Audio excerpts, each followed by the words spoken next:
There was a time when stories felt like escape, apart from this world, my own life, a fantasy in another world, but with time you tend to empathize with the characters. Most stories make you invested in the characters in some way, and through this you can start to see parallels to your own life. The situations the characters are in may not be the same as what you encounter in real life, but often there are concepts and ideas behind the situations, struggles the characters face, things they learn, which mirror things we also experience in real life, because the stories are human creations based on another human's experience, and often we can relate to them due to this. This is why today I'd like to reflect on 10 characters from Bungo Stray Dogs, not as fictional figures to look at from a distance, but as mirrors for things many of us wrestle with in real life.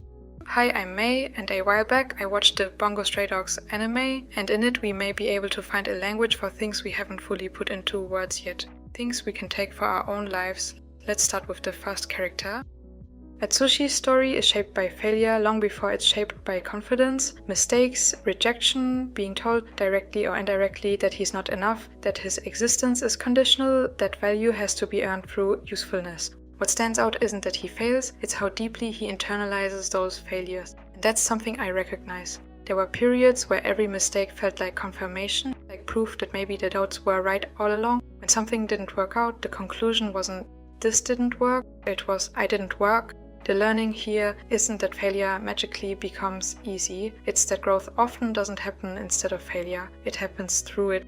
Atsushi doesn't become stronger by avoiding mistakes, he becomes stronger by surviving them, by standing back up in moments where quitting would feel justified, by slowly learning that failure is information, not a verdict. In real life, this shows up in quiet ways. You try something new, it doesn't go well, you put effort into a relationship, a project, a version of yourself, and the result isn't what you hoped for.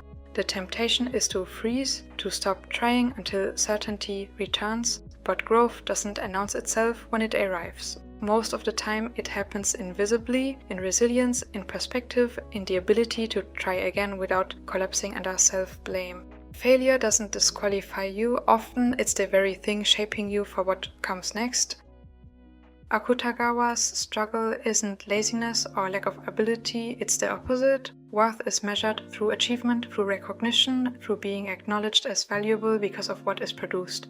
And when that recognition doesn't come, or comes inconsistently, the ground beneath identity starts to crack. This is a learning that hits especially hard in creative spaces. There was a time when productivity felt like proof of existence. If something was made, shared, validated, the day counted. If not, the day felt wasted. Even rest had to be justified.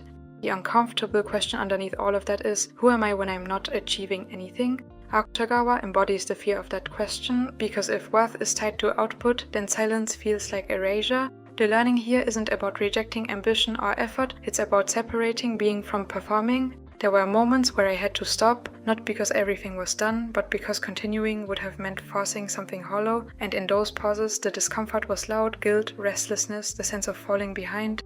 But slowly something shifted. Worth didn't disappear when productivity slowed, it just stopped being noisy. You don't stop existing when you stop producing, you don't lose value when there's nothing to show for a day. Achievement can be meaningful, but it was never meant to carry the weight of identity.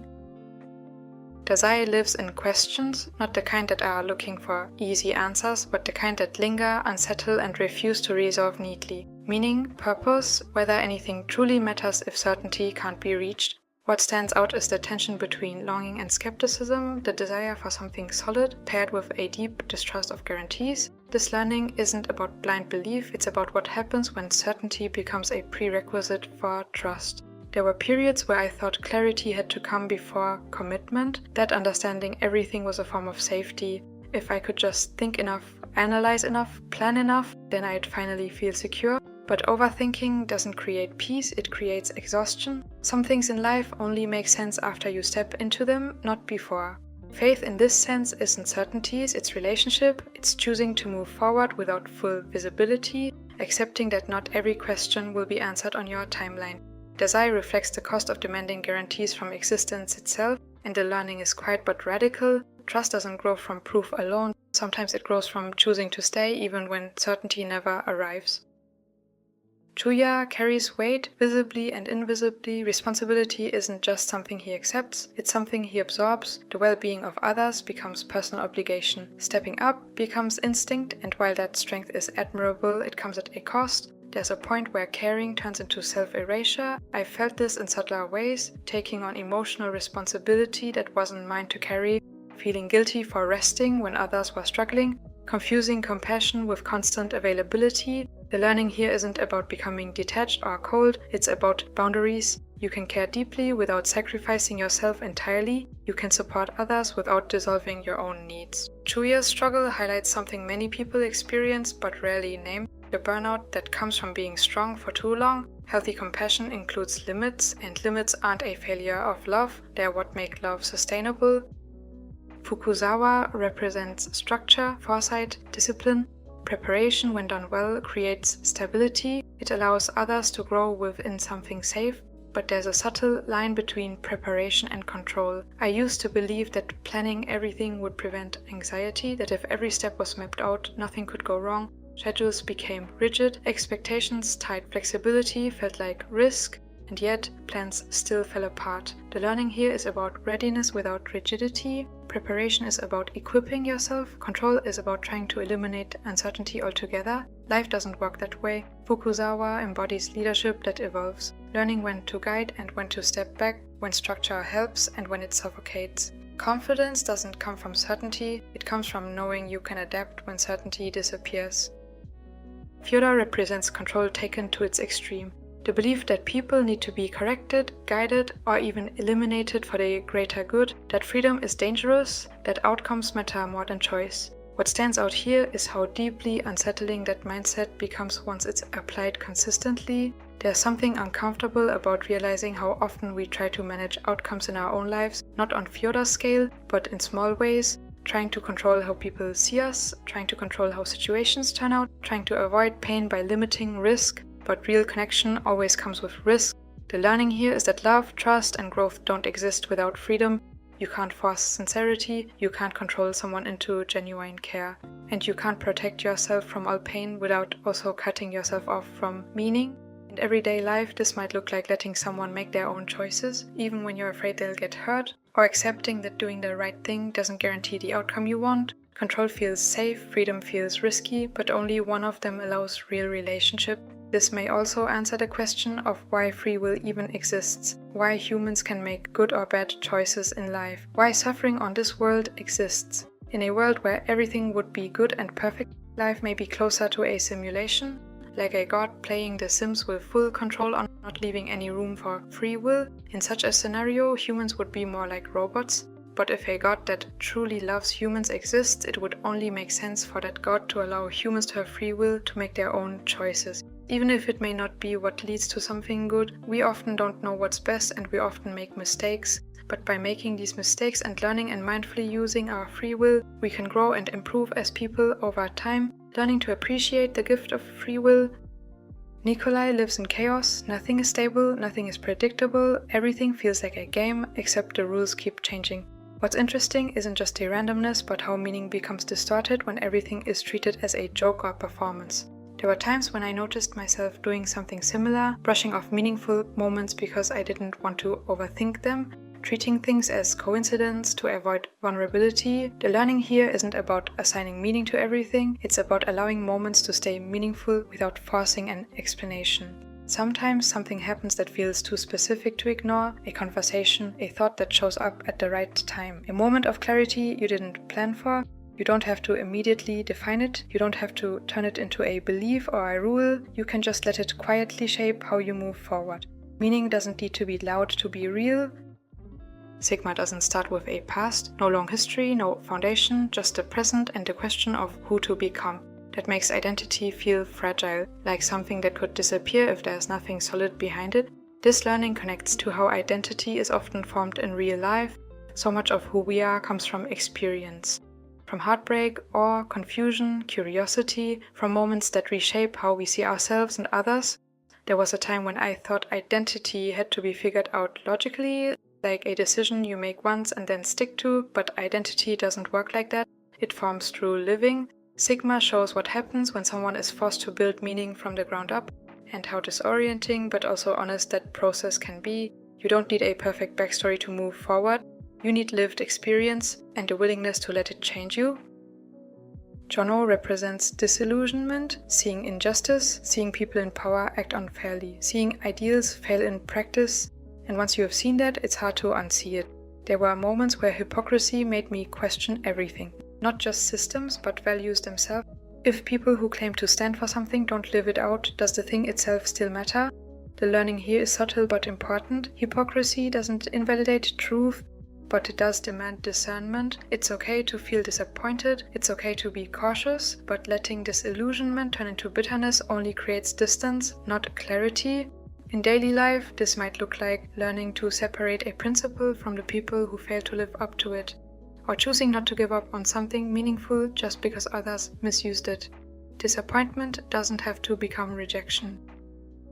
Techo is steady, not because everything is clear, but because action isn't delayed by uncertainty. This learning is about accepting that clarity often comes after movement, not before.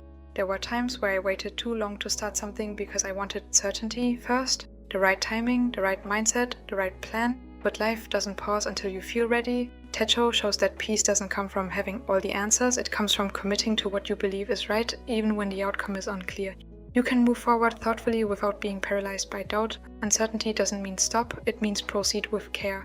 This ties back to what I talked about for Dazai as well, having faith without guarantees. It mirrors this concept of having peace even in uncertainty. Human life and perception is defined by limitations. We cannot understand everything, how the world works, what we should do, what is right or wrong. But if we accept this and learn to live in it with a clear compass through faith, which points to the one who has all the answers, who knows what is best for us because he is omniscient, and shows us love through things like free will, we can have peace. Let's quickly go through each character again, this time focusing on what this looks like in everyday life. Atsushi, growth through failure. Growth doesn't always show up immediately. If something doesn't work, it doesn't mean you failed as a person. A practical step: when something goes wrong, write down what you learned instead of what you did wrong. It shifts focus from judgment to progress. Akutagawa, identity beyond achievement. Your worth isn't tied to productivity. Try taking one day where rest isn't justified by earning it. Notice how uncomfortable that feels and remind yourself that existence alone has value. Dazai, fate without guarantees. Not everything can be solved through overthinking. When you catch yourself stuck in analysis, take one small step anyway. Send the message, start the draft, make the decision without waiting for a certainty. Chuya, carrying too much responsibility. Caring doesn't mean carrying everything alone. A simple boundary practice: before saying yes, ask yourself if this is truly yours to handle or if you're stepping in out of guilt.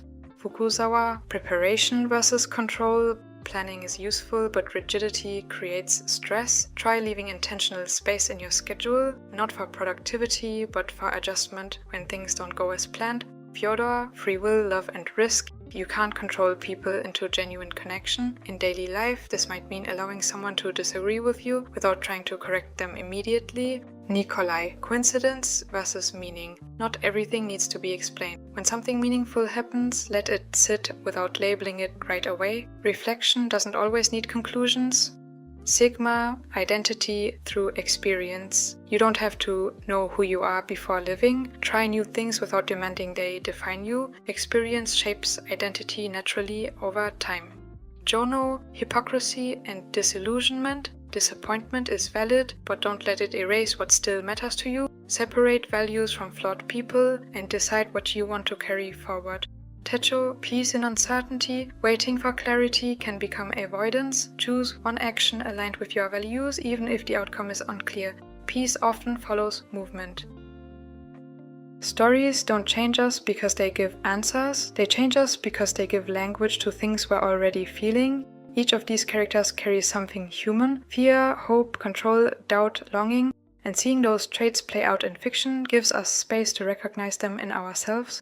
Feel free to let me know what topic you relate to the most or which Bungo Stray Dogs character is your favorite.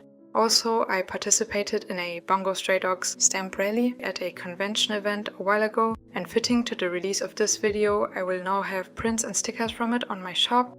There are many other fanart related things on there as well. On my Patreon, you can find screen-recorded process videos of my art and more. If you'd like to support me in some way, it would mean a lot if you'd check it out. You can also leave a like on this video and subscribe in case you want to see more videos like this, focusing on anime and art. Thanks for watching, have a nice day, bye!